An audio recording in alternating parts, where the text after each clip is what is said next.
వినాయకుడి ప్రసాదము నేను ఈసారి వడలు శనగలతో చేస్తున్నాను అన్నమాట. రెసిపీ మళ్ళీ చూపిస్తాను. ఉడకపెట్టిన శనగలు, పచ్చిమిరపకాయలు, అల్లం తురుము, గరం మసాలా, ఉల్లిపాయ ముక్కలు, కొత్తిమీర, కొంచెం పుదీనా, జీలకర్ర ఇవన్నీ కలిపి పెట్టేసుకోవాలి అన్నమాట, గారెల పిండిలాగా. ఇప్పుడు నేను ఇవి వడలు వేసి మీకు చూపిస్తాను, చూడండి. ఇప్పుడు నేను శనగలతో వడలు వేస్తున్నాను, వినాయకుడికి రెండవ ప్రసాదం. ఈరోజు నేను పల్లి నూనె యూజ్ చేస్తున్నాను అన్నమాట వడలకి. ఇప్పుడు నేను శనగల వడలు వేస్తున్నాను, చూడండి. నూనె కాగిందో లేదో చూస్తున్నా. ఇప్పుడు శనగల వడలు వేస్తున్నాను, వినాయకుడికి ప్రసాదం అన్నమాట.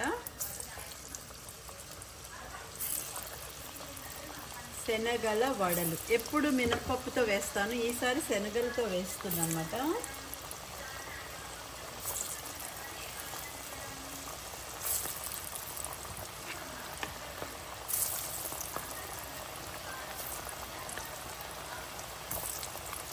శనగల వడలు వినాయకుడికి మూడవ ప్రసాదం.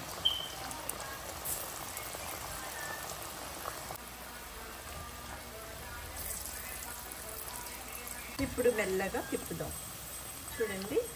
శనగల వడలు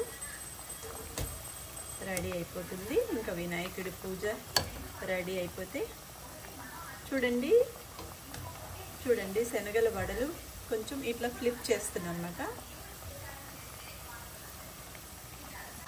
ఇప్పుడు ఒకసారి ఈ శనగల వడలు ఫ్లిప్ చేద్దాం. ఒకసారి అట్లా ఇట్లా కలిపితే వేగుతాయి బాగా. వినాయకుడి ప్రసాదం రెడీ అయిపోతుంది. మూడవ ప్రసాదం శనగల వడలు. వినాయకుడి ప్రసాదము శనగలతో చేసిన వడలు రెడీ. శనగల వడలు రెడీ.